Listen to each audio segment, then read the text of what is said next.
to the Midday Meltdown Party Over Here with J&J Video.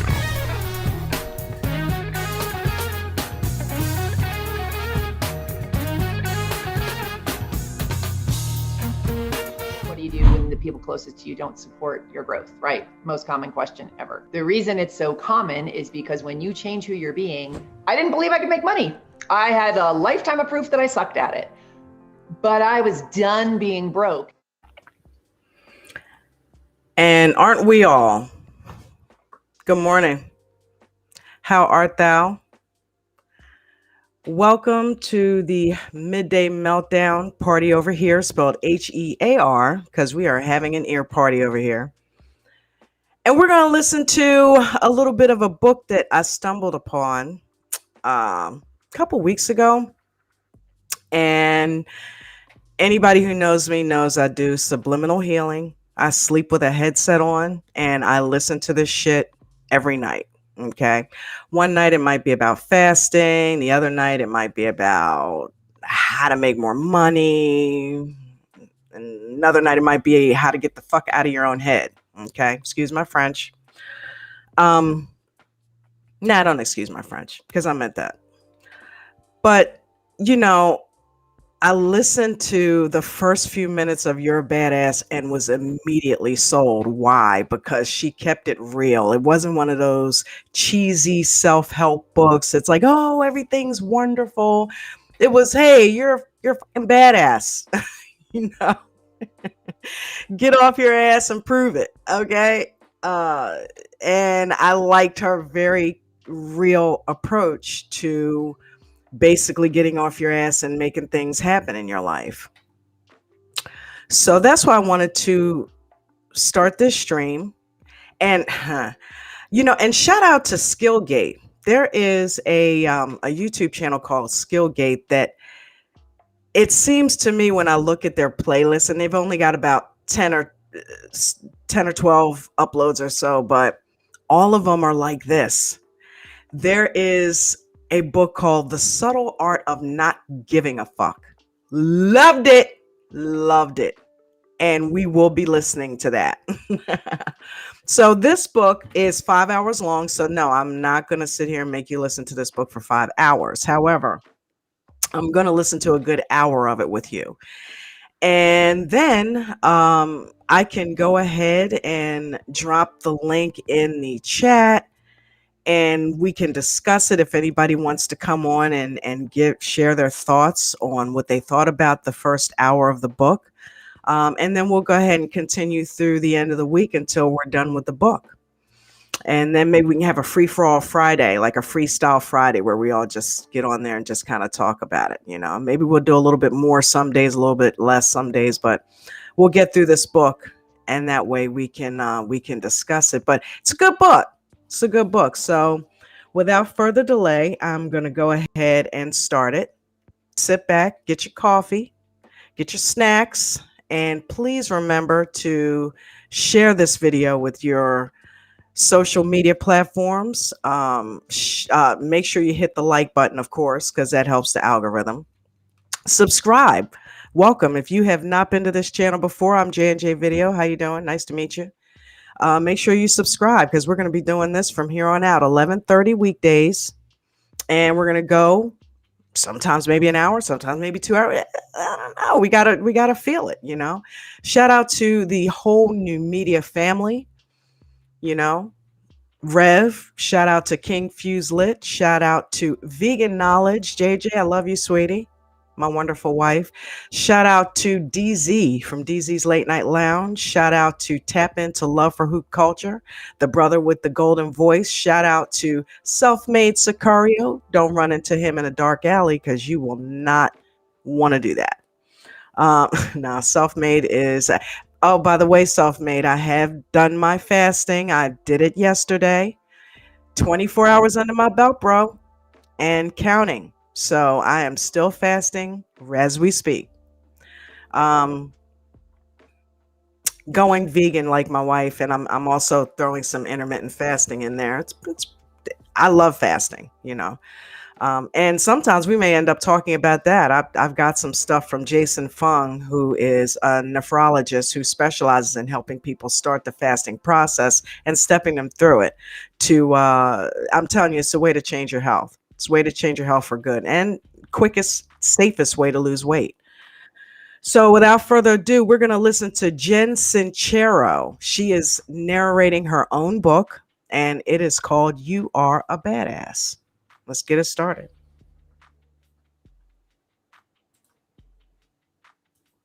You are a badass. How to stop doubting your greatness. Start living at home. Jen Sincero. And Jen Sincero. And still, after all this time, the sun has never earth. Oh, look what happens to us like that. The lifeless sky.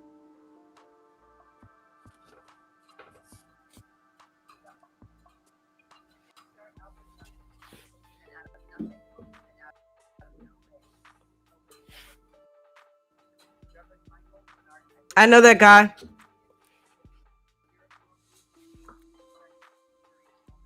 If you've ever seen the documentary The Secret, he was on there. I also didn't understand what the hell they were talking about. I mean, not that I cared. I was confused. What little I knew about the spiritual / self-help world, I found to be it reeked of desperation, rah-rah churchiness, and unwanted hugs from unappealing strangers. And don't even get me started on how grouchy I used to be about God. At the same time, there was all this stuff about my life that I desperately wanted to change, and had I been able to bulldoze through my holier-than-thouism, I could have really used some help around here. I mean, overall, I was doing pretty well. I'd published a couple of books, had a lot of great friends, a close family, an apartment, a car that ran, food, tea, clothes, clean drinking water. Compared to the majority of the planet, my life was a total green puff. But compared to what I knew I was capable of, I was, shall we say, unimpressed. I always felt like, come on, this is the best I can do? Really? I'm going to make just enough to pay my rent this month? Again? And I'm going to spend another year dating a bunch of weirdos so I can be in all these wobbly, non-committal relationships and create even more drama? Really? And am I seriously going to question what my deeper purpose is and wallow in the quagmire for the millionth time? It was a killer. I felt like I was going through the motions of living my lukewarm life with the occasional flare-ups of awesomeness here and there. And the most painful part, deep down, I knew I was a total rock star, that I had the power to give and receive and love with the best of them, that I could leap tall buildings in a single bound and could create anything I put my mind to. And what's that? I just got a parking ticket? Stop kidding me. Let me see that. I can't afford to pay this. It's like my third one this month. I'm going down there to talk to them right now. Been there, done that. Then, off I go, consumed once again by low-level minutia, only to find myself a few weeks later. I was still stuck in my rickety-ass apartment, eating dollar tacos by myself every night. I'm assuming if you listen to this, there are some areas of your life that aren't looking so good either, and that you know could be looking a whole lot better. Maybe you're living with your soulmate and are joyfully sharing your gifts with the world, but are so broke your dog wants to get fed. Maybe you're doing great financially and you have a deep connection to your higher purpose.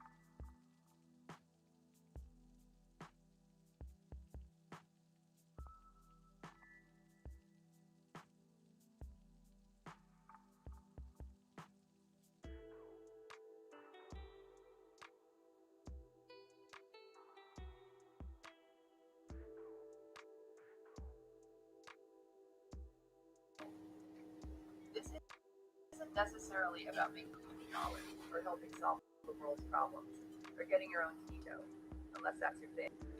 Your calling could simply be to take care of your family. This isn't necessarily about making. This is about getting clear about what makes you happy.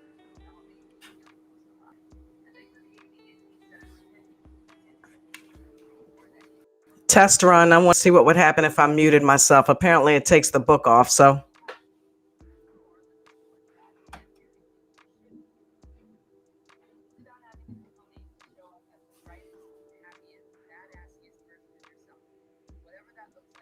Yeah.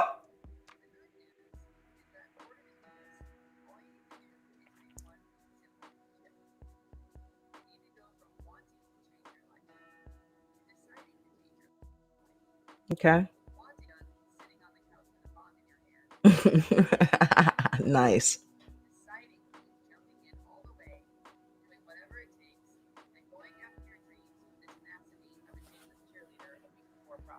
Damn, not a dateless cheerleader.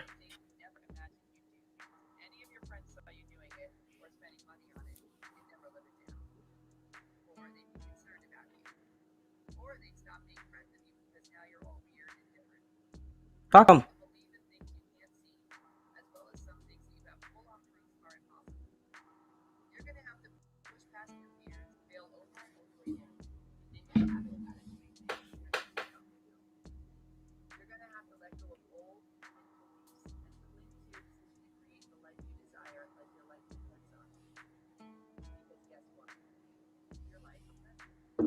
No shit.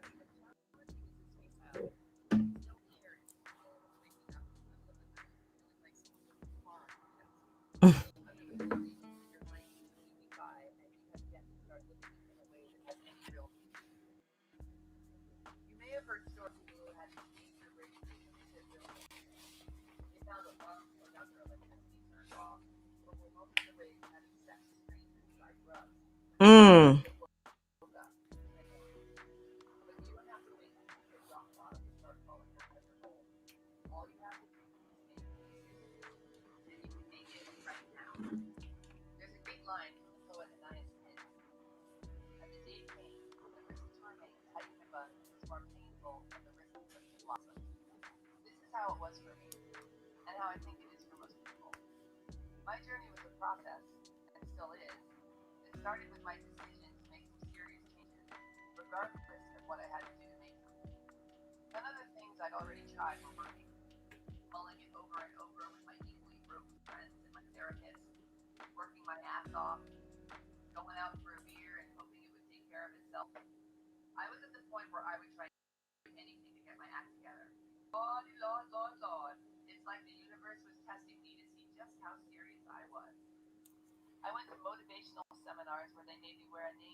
Can you guys hear this?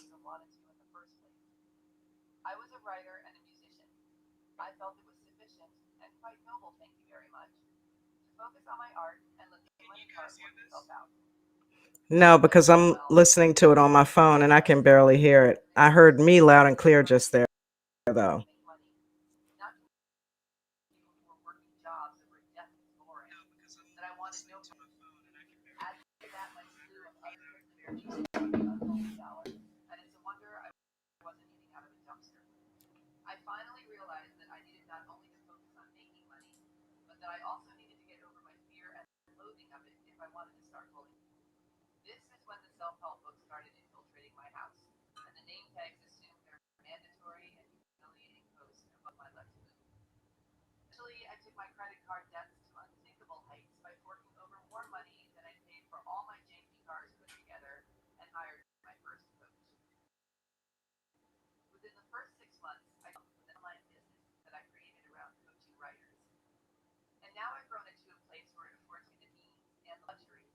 travel the world freely while I write, speak, play music, and coach people in all areas of their lives. The concepts I used to so enjoy rolling my eyes at, and with which I am now.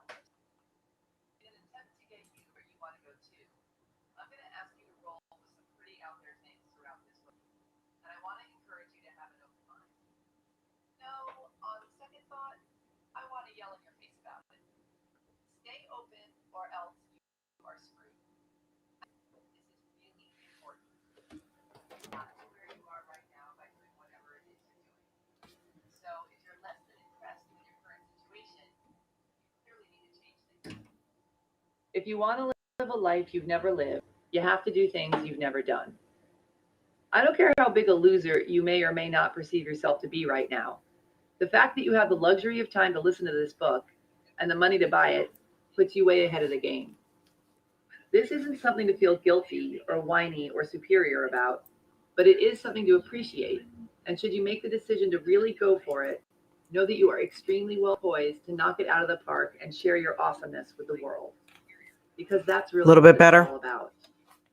We need smart people with huge hearts and creative minds to manifest all the wealth, resources, and support they need to make their difference in the world. We need people to feel happy and fulfilled and loved, so they don't take their shit out on themselves and other people and the planet and our animal friends. We need to be surrounded by people who radiate self-love and abundance, so we don't program future generations with gnarly beliefs like money is bad and I'm not good enough and I can't live the way I want to live. We need kick-ass people to be out of struggle and living large and on purpose so they can be an inspiration to others who want to rise up too. The first thing I'm going to ask you to do is to believe that we live in a world of limitless possibilities. I don't care if you have a life of proof that you can't stop shoving food in your face, or that people are intrinsically evil, or that you couldn't keep a man if you were handcuffed to his ankles. Believe anything is possible anyway. See what happens. What do you have to lose? If you try getting through this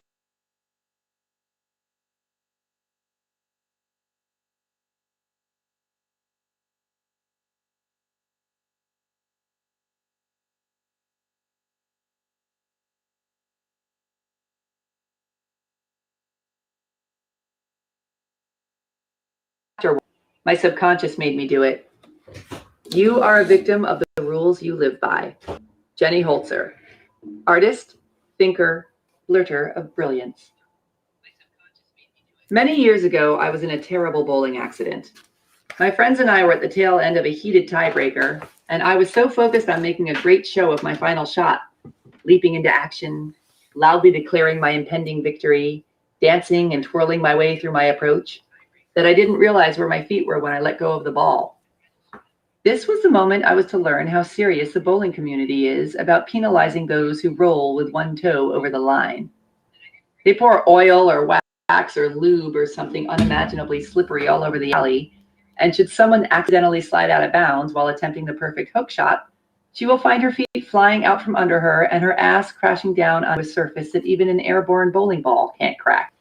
A few weeks later, while lolling about in bed with this guy I met at Macy's, I explained that ever since my accident, I'm now woken up in the middle of the night with excruciating pain in my feet.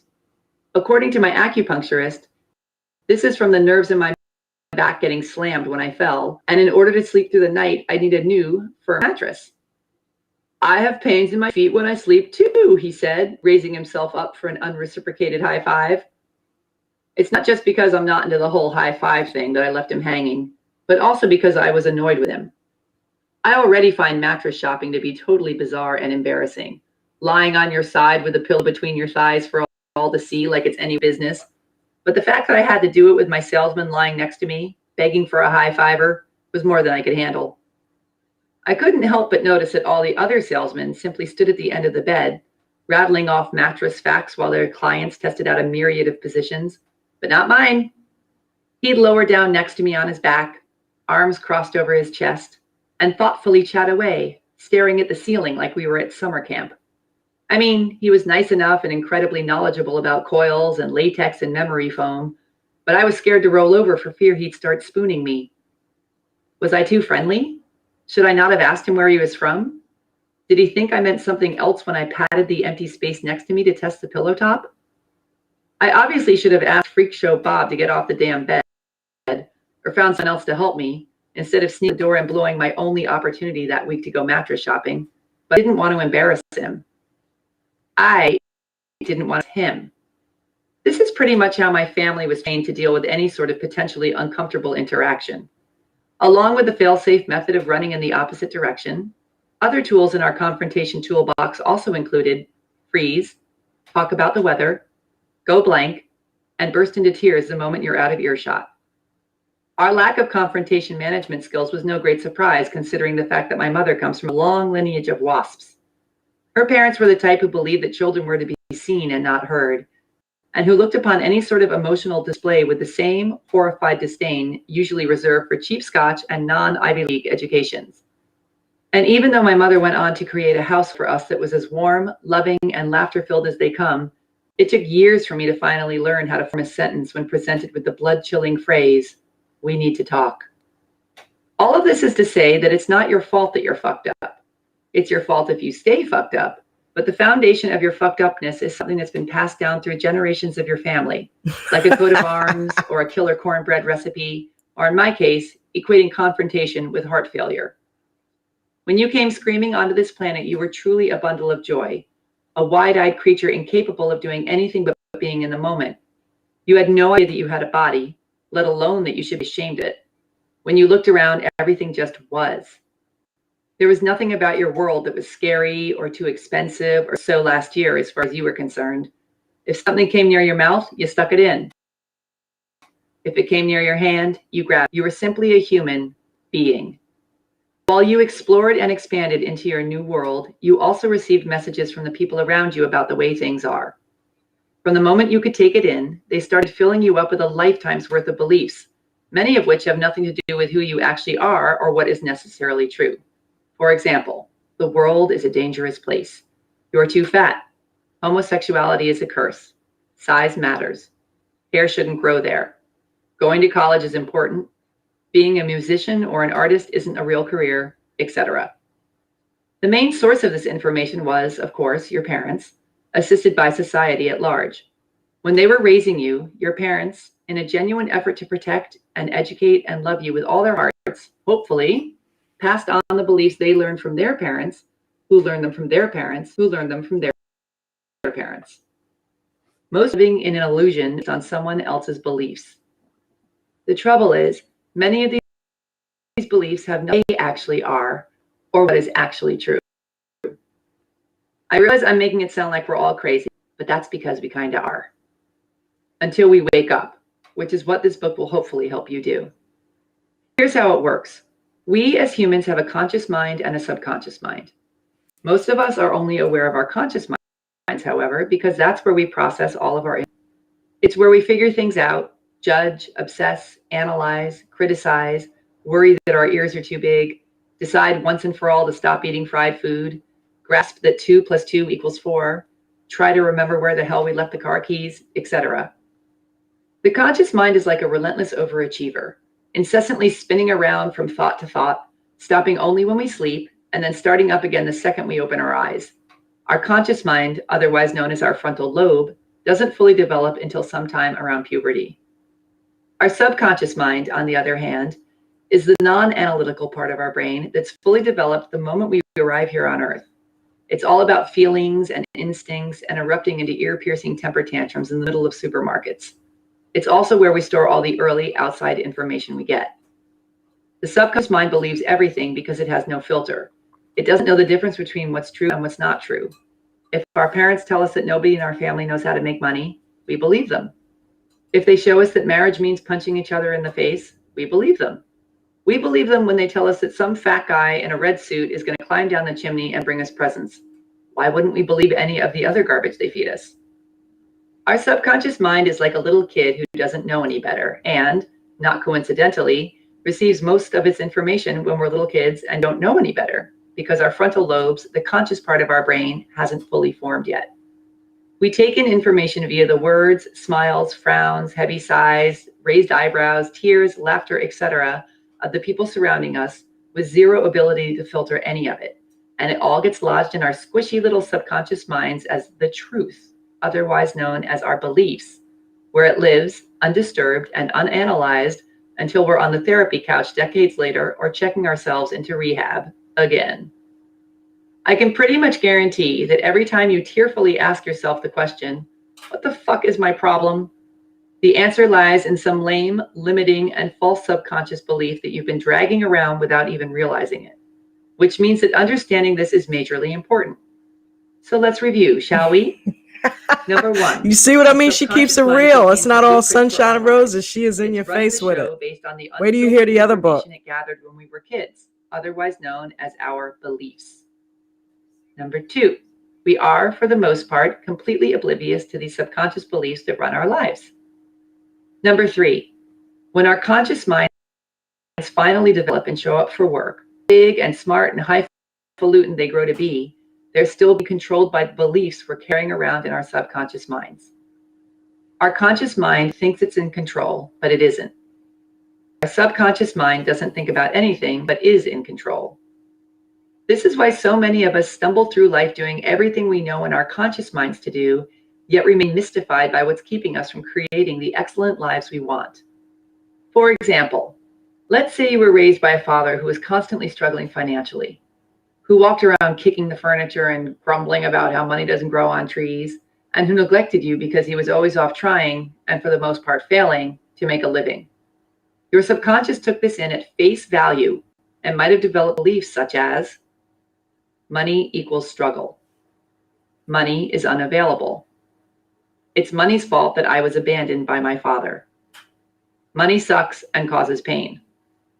Cut to you who, as an adult in your conscious mind, would love nothing more than to be raking in the dough, but who is subconsciously mistrusting of money, believes it's unavailable to you, and who worries that if you make it, you'll be abandoned by someone you love. You may then manifest these subconscious beliefs by staying broke no matter how hard you consciously try to, or by repeatedly making tons of money and then losing it in order to avoid being abandoned, or in a plethora of other frustrating ways.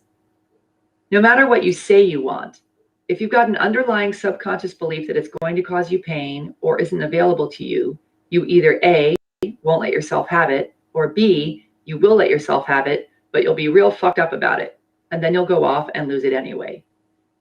We don't realize that by eating that fourth donut or by ignoring our intuition and marrying that guy who's an awful lot like our low-down eating daddy, that we're being driven by our subconscious minds, not our conscious minds.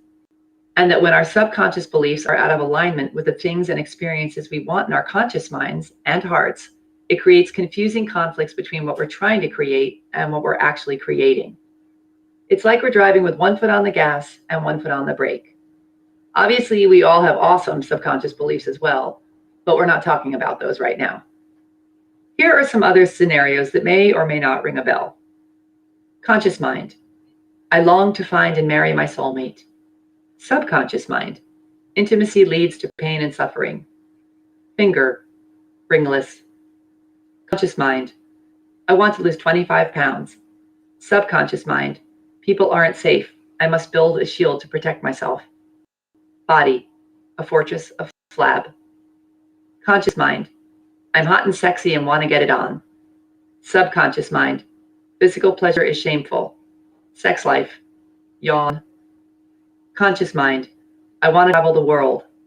Subconscious mind. Fun equals irresponsible equals I won't be loved. Passport. Blank. It's sort of like not being able to enjoy sitting on your front porch anymore because it totally reeks of something foul out there. You can come up with all these brilliant ways to deal with the problem. Light incense, set up fans, blame it on the dog. But until you realize that something has crawled under your house and died, your problems will linger on, stinking up your life. The first key to rid of limiting subconscious beliefs is to become aware of them. Because until you're aware of what's really going on, you'll keep working with your conscious mind, think you need to paint the porch, to solve a problem that's buried far beneath it, dead skunk removal, in your subconscious, which is an exercise in futility. Take a minute to look at some of the less than impressive areas of your life and think about the underlying beliefs that could have created them. Let's take the old crowd pleaser, lack of money, for example. Are you making less money than you know you're capable of earning? Have you reached a certain income level that no matter what you do, you can't seem to go above? Does generating an abundance of money consistently seem like something you're not even physically capable of? If so, write down the first 5 things that come to your mind when you see money. Is your list full of hope and bravado, or fear and loathing? What are your parents' beliefs about money? What are the beliefs of the other people you grew up around? What was their relationship with money like? Do you see any connection between their money and yours? Later on in this book, I'm going to give you much deeper with your subconscious.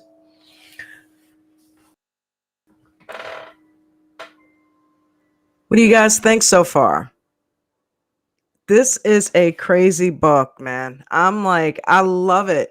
She's so in your face and is just basically keeping it real.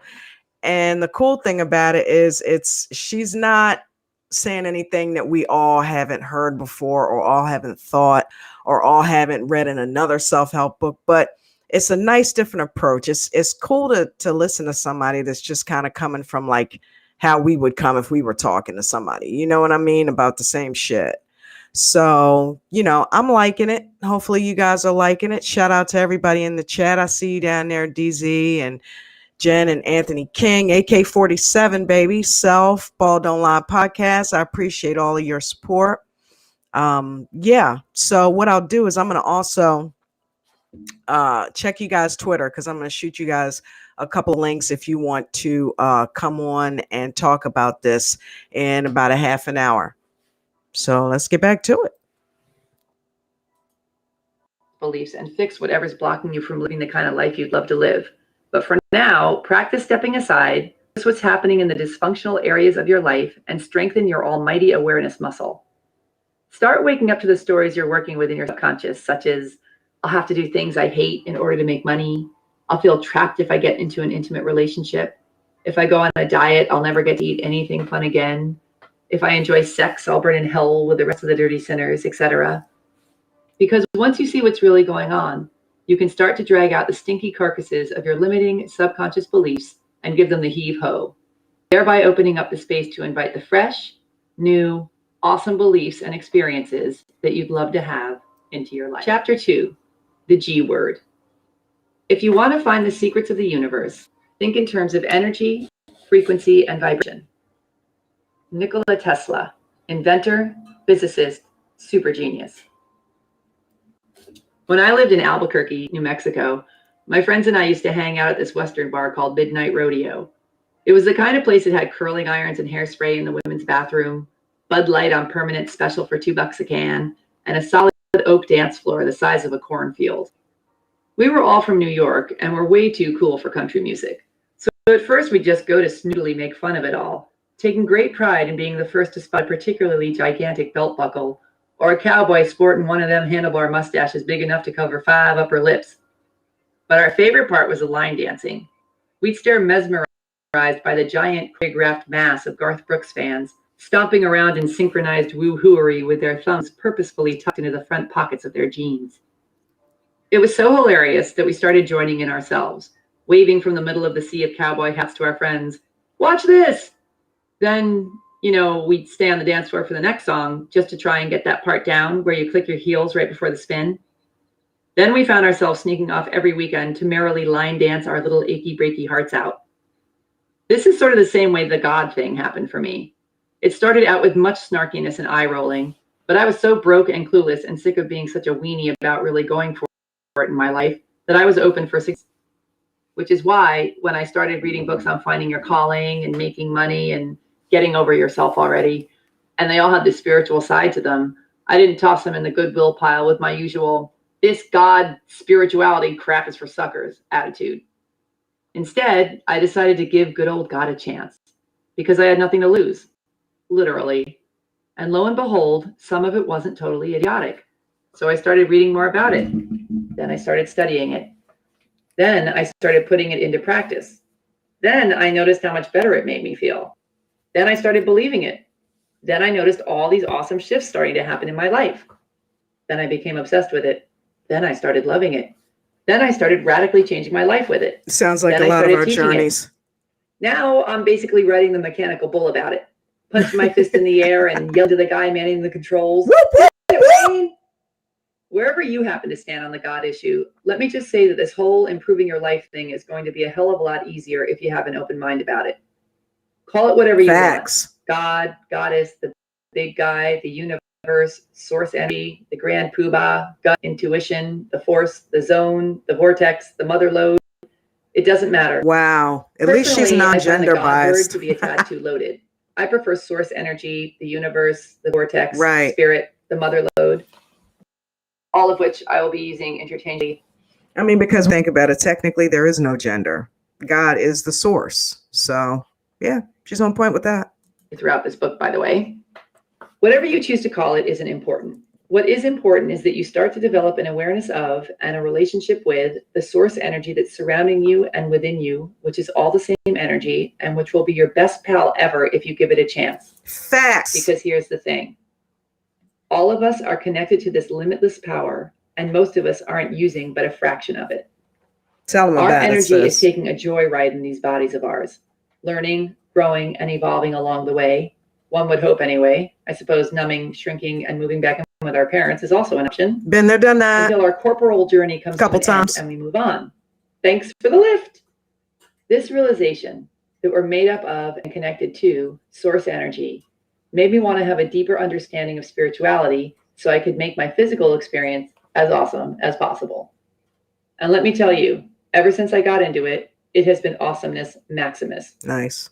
When I'm connected with source energy and in the flow, I am so much more powerful, so much more in tune to my physical world and the world beyond, and just so much happier in general. And the more I meditate and the more attention I give to this relationship with my invisible superpower, the more effortlessly I can manifest the things and experiences I want into my life, and do it with such specificity and at such a rapid rate that it makes my hair stand up. It's like Wait a minute. Specificity? Say that faster. Specificity, specificity, specificity, specificity, specificity. Finally figured out how to make my magic wand work. If loving spirit is wrong, I don't want to be right. Here is the foundation for all the work we're about to do together on your life. The universe is made up of source energy. All energy vibrates at a certain frequency, which means you're vibrating at a certain frequency, and everything you desire and don't desire is also vibrating at a certain frequency. 432 megahertz. Vibration attracts like vibration. It's a very positive frequency. Otherwise known as the law of attraction. Oh, have we heard that before? Focus on that which makes you feel good, and ye shall attract that which makes you feel good. Yeah. We're all attracting energy to ourselves all the time, whether we realize it or not. And when we're vibrating whether we want to or not, such as feeling pessimistic, needy, victimized, jealous, shameful, worried, convinced we're ugly, etc., yet expect high frequency, awesome things and experiences to come into our lives, we are often disappointed. You need to raise your frequency to match the vibration of the one you want to tune into. It's like trying to listen to a certain radio station, but tuning in at the wrong frequency. If you have a hot and sexy date and want to listen to one of okay, well, what station is $1 million on? Because I'm trying to get with that shit. 5.9 FM slow jams, but set your dial to 89.9 FM National Public Radio, you're not only going to be slow jamless, but you're more likely to attract a discussion about immigration laws in the US instead of attracting a relaxed and candlelit body that's in the mood for love. The universe will match whatever vibration you put out, and you can't fool the universe. Which is why, when you're vibrating at a high frequency, awesome things seem to flow to you effortlessly. That is true. And you seem to stumble over the perfect people and opportunities all the time, and vice versa. As Albert Einstein observed, coincidence is God's way of remaining anonymous. When you learn to consciously master the energetic realm, believe in the not yet seen, and stay in your highest frequency, you harness your innate power to create the reality you desire. So once again, good old awareness is your key to freedom. Once you realize that you can dramatically improve your situation by connecting with source energy and raising your frequency, you can freaking do it already. I'll tell you exactly how later. Freaking do it already, damn it! In the suck hole and feeling like a victim of pathetic circumstances, such as microwaving ramen in its styrofoam cup for dinner, or working for someone who makes your flesh crawl. In order to truly raise your vibration, you've got to believe that everything you want is available to you, And the best way to keep this belief strong is by staying connected to source energy. It's like we're surrounded by this big all-you-can-eat buffet of incredible experiences and insights and feelings and opportunities and things and people and ways to share our gifts with the world. And all we have to do is align our energy with what we want and take decisive action to allow this good into our lives. And this decisive action part is key. Sadly, we can't just float around our neighbor's pool on a raft with cup holders, sipping cocktails and being all high frequency while waiting for unicorns to fly down from the sky. We have to take action. Hell-bent for glory kind of action. The trick is to have both parts, and action, working in unison. Unless your energy is lined up properly with that which you desire, really desire, any action you take is going to require way more effort to get you where you want to go, if it gets you there at all. What is their relationship with money like? Do you see any connection between their money beliefs and yours? Don't forget to take your shoe and smash that like button. Share it on forms of social media. Appreciate you. Later on in this book, I'm going to give you tools to go much deeper with your subconscious beliefs and fix whatever's blocking you from living the kind of life you'd love to live. But for now, practice stepping aside, notice what's happening in the dysfunctional areas of your life, and strengthen your almighty awareness muscle. Start waking up to the stories you're working with in your subconscious, such as, I'll have to do things I hate in order to make money. I'll feel trapped if I get into an intimate relationship. If I go on a diet, I'll never get to eat anything fun again. If I enjoy sex, I'll burn in hell with the rest of the dirty sinners, etc. Because once you see what's really going on, you can start to drag out the stinky carcasses, your limiting subconscious beliefs, and give them the heave-ho, thereby opening up the space to invite the fresh, new, awesome beliefs and experiences that you'd love to have into your life. Chapter 2, the G word. If you want to find the secrets of the universe, think in terms of energy, frequency, and vibration. Nikola Tesla, inventor, physicist, super genius. When I lived in Albuquerque, New Mexico, my friends and I used to hang out at this Western bar called Midnight Rodeo. It was the kind of place that had curling irons and hairspray in the women's bathroom, Bud Light on permanent special for $2 a can, and a solid oak dance floor the size of a cornfield. We were all from New York and were way too cool for country music.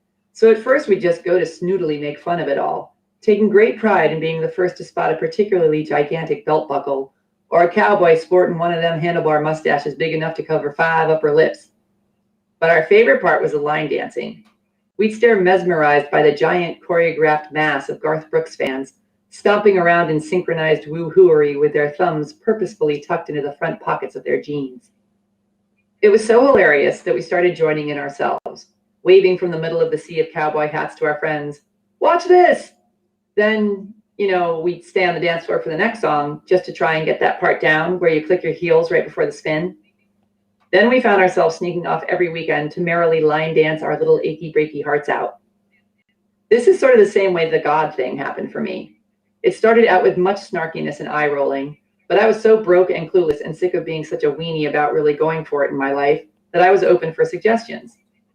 Which is why when I started reading books on finding your calling and making money and getting over yourself already, and they all had this spiritual side to them, I didn't toss them in the goodwill pile with my usual, this God spirituality crap is for suckers attitude.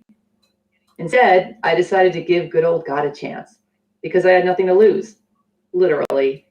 And lo and behold, some of it wasn't totally idiotic. So I started reading more about it. Then I started studying it. Then I started putting it into practice. Then I noticed how much better it made me feel. Then I started believing it. Then I noticed all these awesome shifts starting to happen in my life. Then I became obsessed with it. Then I started loving it. Then I started radically changing my life with it. Then I started teaching it. Now I'm basically writing the mechanical bull about it. Push my fist in the air and yell into the guy manning the controls, "Hit it, Wayne!" Wherever you happen to stand on the God issue, let me just say this whole improving your life thing is going to be a hell of a lot easier if you have an open mind about it. Call it whatever. God, Goddess, I, the universe, source energy. Didn't we hear that part already? What the hell's going on? The force, the zone, the mother lode. It doesn't matter. Personally, I find the God word a tad too loaded. I prefer source energy, the unit. Let's move up a little bit. Some invest in being tough and too cool for school when all they want is love and connection. Some invest in being ashamed of their sexuality instead of being their gloriously gay selves. As we continue to buy into these things that aren't even true for us, our inner fortunes dwindle away, and it isn't until we reconnect with who we truly are and start investing in what's true we start to live rich, full, authentic lives.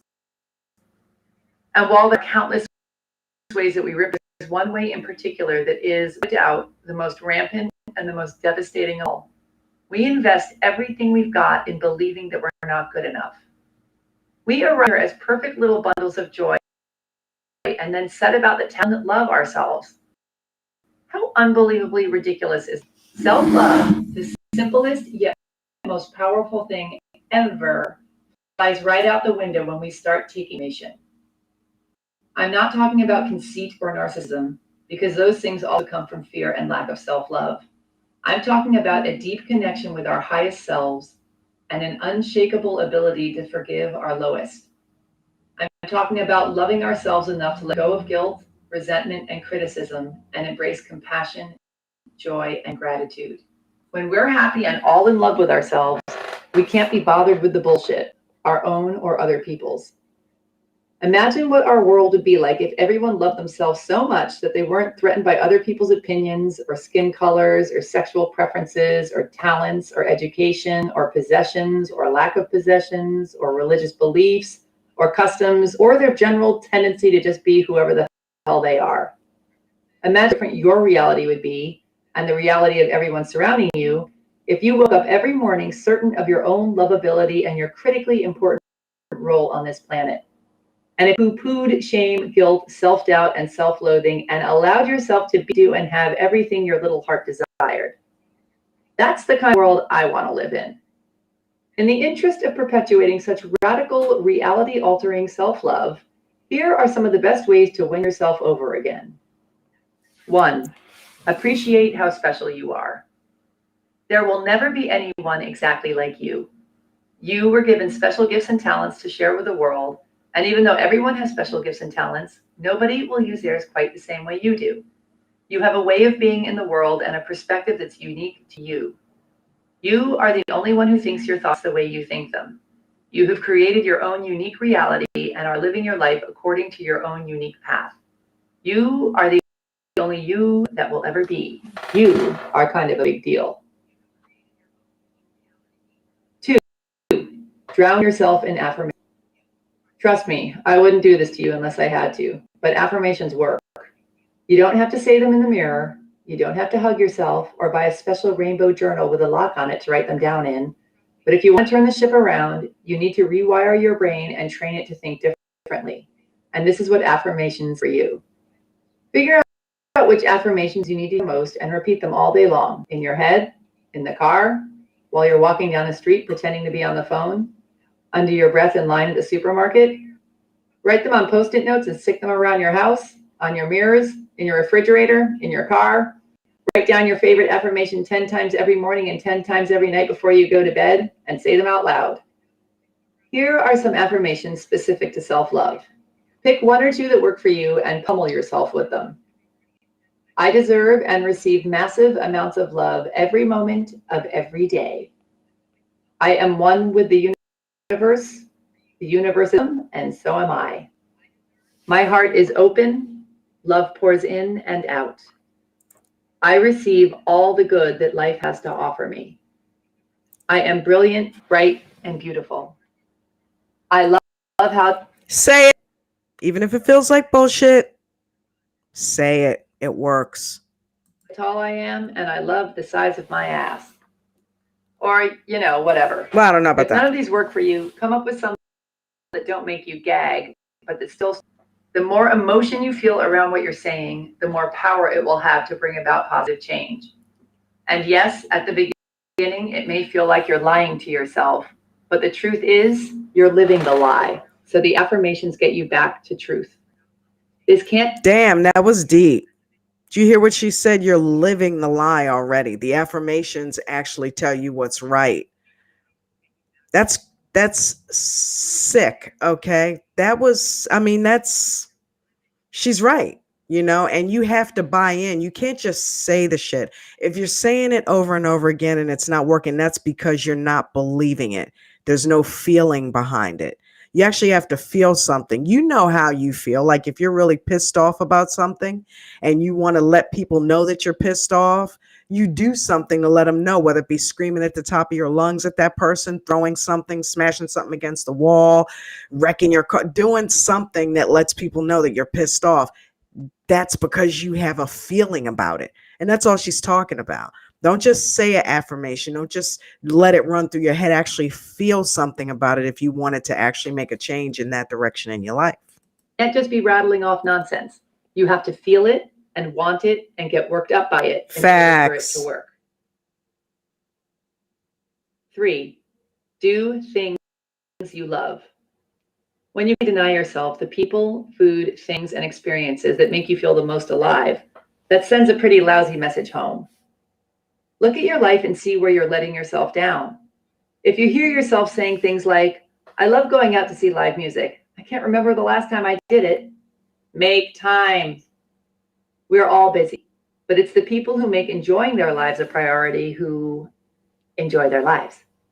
Right now, there are thousands of people all over the world at yoga retreats overlooking the ocean, dancing their asses off at outdoor music festivals, or whooping it up on the Disney cruise of their dreams. Really listen to how you speak and pay attention to what you do, and make a conscious effort to increase your joy in whatever capacity you can. It can be anything from spending a weekday afternoon with a great friend, to quitting your hateful job, to buying a pair of completely impractical but completely awesome new shoes, to going on a surf vacation in Costa Rica. It's about being proactive about creating the life you love, instead of meekly living out the one you're pretending you're stuck with. Give yourself the gift of a joyous life while you're still among the living.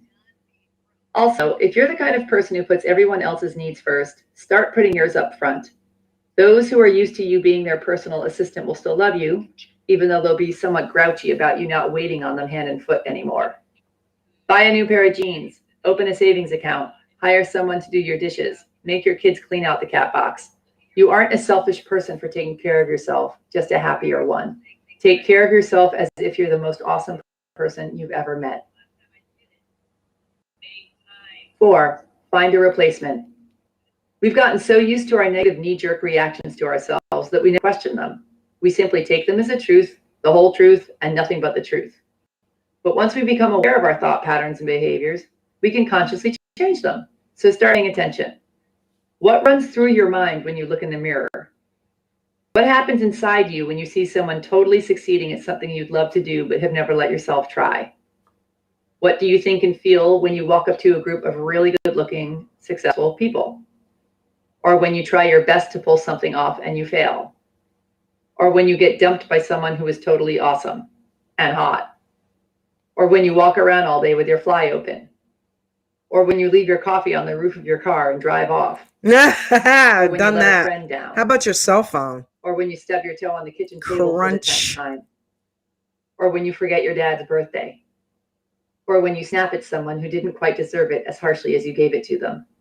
Notice the verbiage that runs through your mind when you're being the most heinous to yourself, and come up with a new and improved response.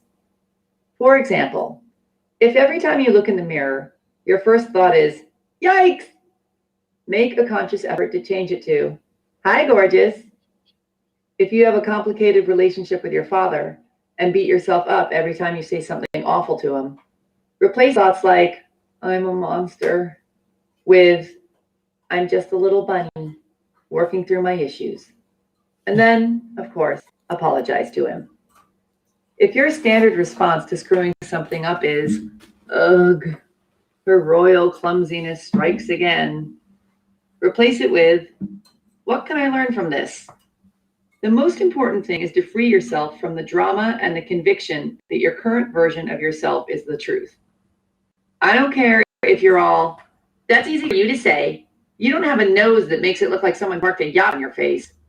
Because one day you could see some fancy and famous fashion model with a nose far bigger than yours who decided she was gorgeous anyway. And suddenly you'll feel beautiful and confident and all proud of your nose when just the day before you were considering getting it sawed off. This is how ridiculous we are. Do not spend your life clinging to the insulting decisions you've made about yourself. Instead, make the conscious choice to replace them with new and improved ones. 5. Ditch the self-deprecating humor. Incessant self-deprecating humor is for losers. I get it. It can be hilariously funny, and I'm totally guilty of it from time to time. And there's nobody I'd more enjoy backing over with my car than the guy who can't laugh at himself. But I'm talking about the nonstop, self-flagellating I suck fest.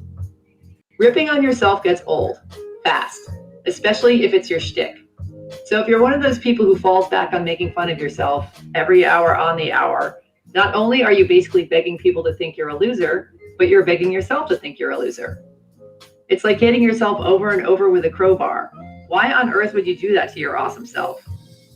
What you tell yourself on a daily basis is more powerful than you know. Seemingly harmless jokes over time turn into seriously destructive beliefs. Our thoughts become our words become our beliefs become our actions become our habits, and our habits become our realities. So if your favorite joke is that you couldn't get a date if you demanded one at gunpoint, and you spend every Saturday night alone, perhaps you should come up with a new one-liner. And most importantly, constantly making fun of yourself is such a cheap way to be funny. Anyone can do it. So push yourself to come up with a new script. Your confidence and we humor snobs will thank you. 6. Let the love in. Receive compliments gracefully, instead of countering with a disclaimer such as, "Oh, this ratty old thing? Try this instead. Thank you. Period." Take care of your body too. We, if you're anything like me, run around doing all our busy work with our poor bodies laughing behind us like old wind socks. When we're pressed for time, it's often the first thing to get overlooked. I've got 5 meetings today. I'll do my yoga tomorrow and have a power bar for lunch. Meanwhile, during our little sojourn here on Earth, we need our bodies more than they need us. Say nice things about your body. Dress it up and take it out. Give it hot sex, luxurious baths, and massages. Move it, stretch it, nourish it, hydrate it, pay attention to it. The better our bodies feel, the happier and more productive we are. 7. Don't compare yourself to others. Have you ever done something that you're so proud of and feel all on top of the world about until you see that someone else has done something similar that in your mind is better, and all of a sudden you feel sad? Comparison is the fastest way to take all the fun out of life. It's none of your business what other people are doing. All that matters is that you're enjoying yourself and pleased with what you're creating. It's precisely your uniqueness that makes you awesome. Deciding that someone else's uniqueness is better than your own isn't exactly being your own best buddy about things. Can you imagine what our world would be like if our biggest heroes succumbed to the perils of comparison? If Marilyn Monroe compared herself to Kate Moss and decided she needed to lose her curves? Or if the guys in Led Zeppelin compared themselves to Mozart?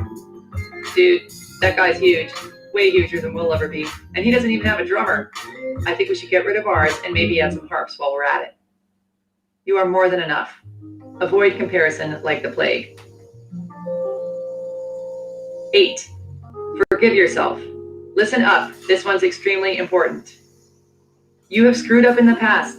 You will screw up again. Every human is born with the ability to make spectacular mistakes. You are not alone. Screwing up is not your special skill. Get over it. Dragging around guilt and self-criticism is beyond unhealthy and is utterly pointless, not to mention boring. You aren't a better person for feeling guilty or bad about yourself, just a sadder one. Get clear on this one truth. Guilt, shame, and self-criticism are some of the most destructive forces in your life, which is why forgiving yourself is one of the most powerful. Here's an excellent way to do it. Think of a specific thing that you did that you feel badly about. Call it up in your mind and feel it in your body. Repeat the following over and over while thinking of it and really feel what you're saying to yourself. Holding on to my bad feelings about this is doing nothing but harming me and everyone else and preventing me from enjoying my life fully. I am an awesome person. I choose to enjoy my life. I choose to let this go. Repeat this until you feel a sense of freedom and lightness around your issue. It may take a day or a week or several months, or it could happen right away. But however long it takes, do it. because if you want to be free, you have to put in the time. And if you need to apologize to someone, pick up the phone. Listen to chapter 15 for more tips on forgiveness and letting go. 9. Love yourself, because it's the holy grail of happiness. Chapter 7. I know you are, but what am I? I'm not offended by all the dumb blonde jokes because I know I'm not dumb. I also know I'm not blonde. Dolly Parton, singer, songwriter, actress, altruist, businesswoman, bright, shiny light. A friend of mine, a brilliant writer, once called me in a panic when she suddenly became frozen with fear over the subject matter of the book she was working on and could no longer bring herself to write it. Her book was, among many other splendid things, very personal, dark, and twisted. And my friend was concerned that it was too much, that it was crossing the line, that she was exposing herself as a giant, weirdo, pervert freak. This brings up something that's so important to have a firm grasp on if you're going to get anywhere near reaching your full potential in this life as a writer, an artist, a business person, a parent, a butcher, a baker, a candlestick maker, or as a fully realized and evolved human being in general. Do not waste your precious time giving one single crap about what anybody else thinks of you. Imagine how liberating that would be. Other people's opinions motivate every move we make in our teens and our 20s. And as we age, if we're moving in the right direction, our obsession with how we're perceived by others begins to trickle away. But very few of us are able to escape its pointless grasp completely. Meanwhile, the truth is, the only questions you ever need to consider when making decisions about your life are: 1. Is this something I want to be, do, or have? 2. Is this going to take me in the direction I want to go, not should go? 3. Is this going to screw over anybody else in the process? Definition of screwing someone over is taking their money and doing a lousy job, or destroying their water source, or enslaving populations, things like that. Your mother being disappointed, or your father disapproving, or your friends being outraged does not qualify as screwing someone over. We throw a wet blanket of ho-hummery over our lives when we live in fear of what others might think instead of in celebration of who we are. Yes, it's part of our survival instinct to care. Get booted from the tribe and you'll freeze to death or starve or be eaten by wolves. But because we have big brains and the ability to manifest anything we set our minds to, there is another version that's equally plausible. Get booted from the tribe and start, or find, another tribe that's more your style. You could not only wind up doing what you love, surrounded by people you adore, who you actually relate to, but you might one day realize you can no longer remember the names of the people whose approval you so desperately thought you would die without. Nobody who ever accomplished anything big or new or worth raising a celebratory fist in the air did it from their comfort zone. They risked ridicule and failure and sometimes even death. Think of the Wright brothers. Can you imagine how that whole thing went down? Margaret, did you hear about poor Susan? Ruth, Susan Wright? Helen, such a disgrace. Poor thing. Ruth, what happened? Margaret, well, her sons. Helen, as if she hasn't suffered enough already, birthing 2 boys as big as buffaloes, and now this. Margaret, seems her 2 sons. Helen, you gonna eat the rest of your tapioca pudding? Mind if I help myself? Ruth, tell me already, Margaret. Margaret, well, this is gonna sound as crazy as it is, but they. Helen, and now her sons think they can fly. Such a shit. Her sons think they fly. Ruth, they can fly? Margaret, they think they can fly. They talk of nothing else. Helen, she just had the house too. They'll probably out of town now. Wow. So, the cool thing about it is a lot of the things that she speaks about are things that we have all been through. And I sent a few links out to Twitter.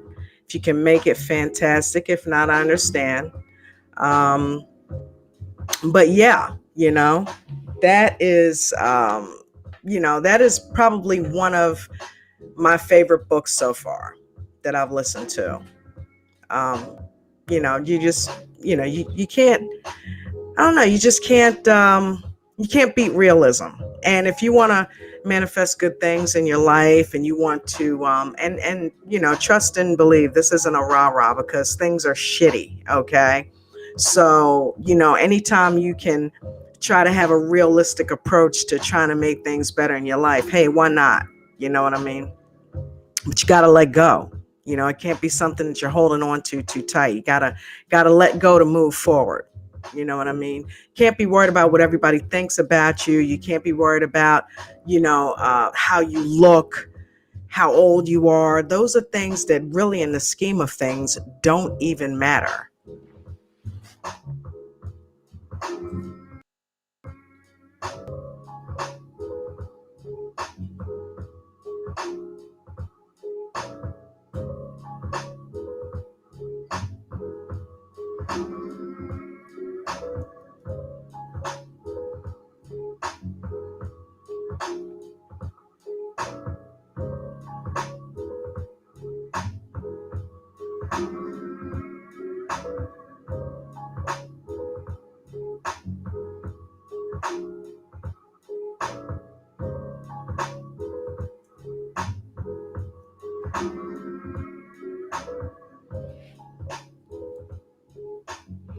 I am listening to this in my headset, and I still hear her talking. This is the maiden voyage, so we're working out the bugs.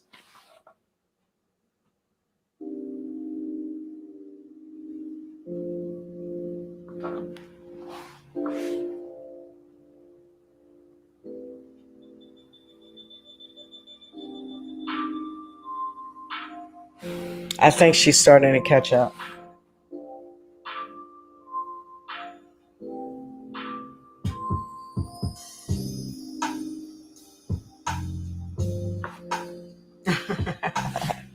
I'm still listening to it.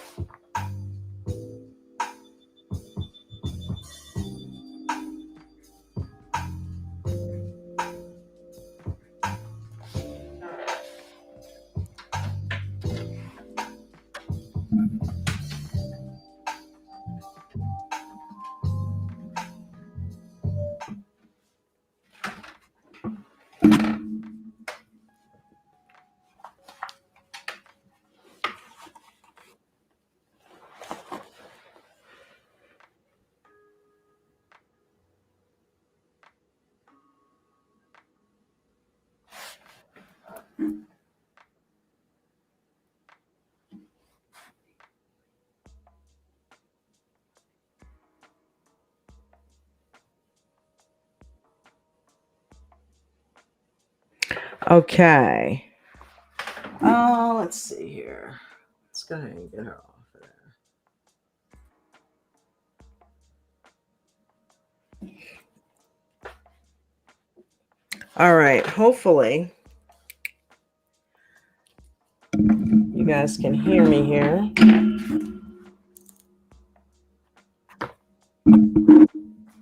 Yep, you can hear me. So what'd you think?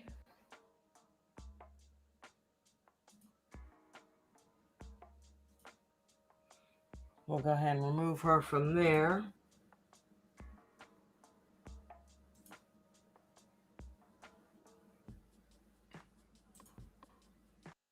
Been listening to the Midday Meltdown party over here with Wrong one.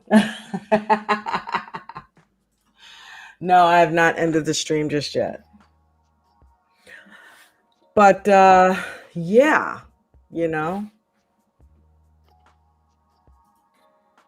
Jen Sincero definitely made a mark with that. And she wasn't somebody that I think she does coaching now and tries to help people get out of their ruts like she got out of hers. I think it's a pretty good book. I think it's a pretty good book.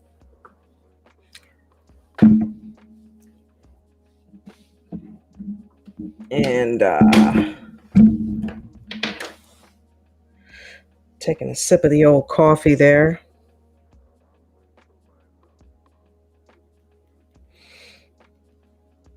Gotta let me know what you think about the book in the chat, guys.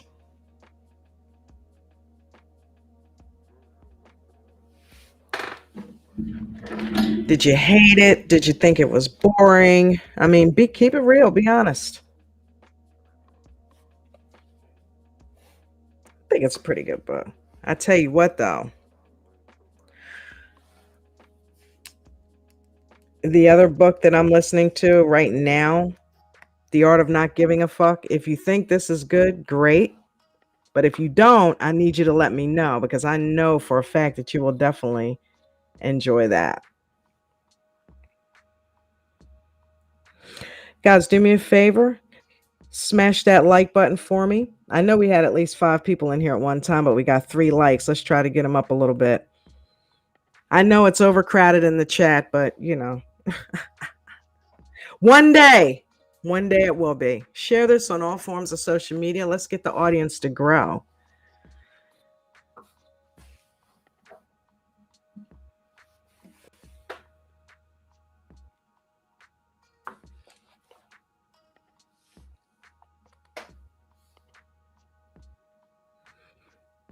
I appreciate you too, Vegan Knowledge. Thank you for liking. I appreciate that. Macrina Daniel, how are you today, my friend?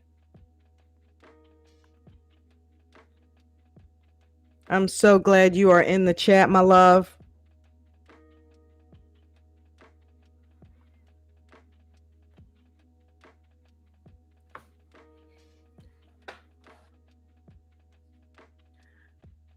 How to be, you are a bet. Look, the cool thing about this book is she's basically saying, no matter what, you think is going on in your life, you are a badass. You have to tap into your inner badass.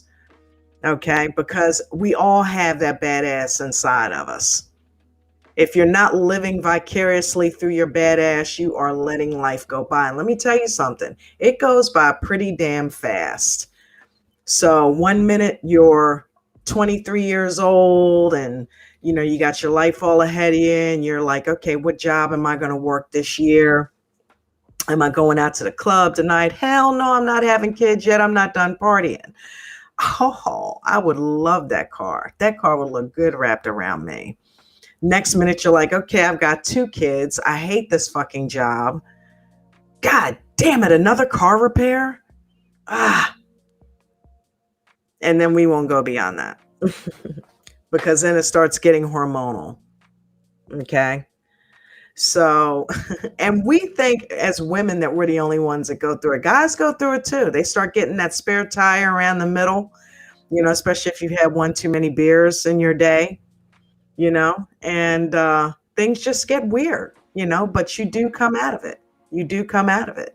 And you have to learn to look inside and realize that all the happiness that you need and all the peace of mind, I won't even say happiness, because you can't be overjoyed and happy 100% of the time unless you learn how to tap into the present moment.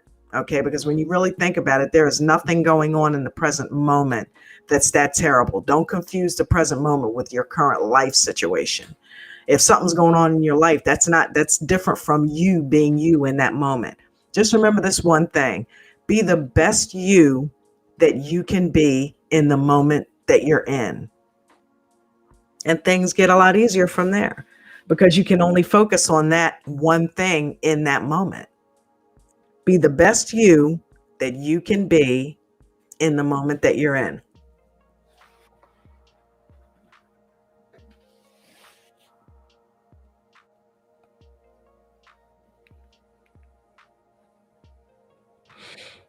All right, so far, it doesn't look like anybody took me up on my chat offer. So we're going to go ahead and probably end the stream here. But if you guys have any suggestions on books that you want to listen to or other topics, people that you want to come on the show, if you want to come on the show, I'm more than happy to sit here and chit chat with you. And, we will get it going. The other day, and I want to send a shout out to King Fuse Lit, because our very first episode on Party Over Here was talking to King Fuse Lit. And he was sharing some things. If you didn't get a chance to check it out, go check it out. He talked about his journey in the music industry. And I look forward to having him back on here, because he said he'd come back, and I'm going to hold you to it, Rev. But he said he'd be back, and he talked about his journey in the music industry. That brother's been around the block a couple times in the music industry, and how he thinks it's winding down, even though there's a few of us kicking and screaming, because his music is phenomenal, but he'll probably still continue to make music. And I believe he's a producer. He has a label in Atlanta, so that's pretty awesome. DZ, our own DZ from DZ's Late Night Lounge. He has recordings that he's done. Mozart, Ball Don't Lie podcast, also is in the music. I do beats myself. So, we got a lot of people that are extremely talented in the new media family. And I look forward to having them on the show, and chit-chatting with them. So we're going to go ahead and wind this session of You're a Badass, this first session of You're a Badass, wind it down a little bit. And I will be back on tomorrow. Same time, same bad channel at 11:30. And I thank you guys for joining me. And I will catch you mañana. Been listening to the Midday Meltdown Party Over Here with J&J Video. Don't forget to like and subscribe if you're feeling the vibe, and please share if you care on all forms of social media. You can support the content on this channel by donating to the Cash App link that's been provided in the description of this video. Thanks again for listening. Peace and blessings.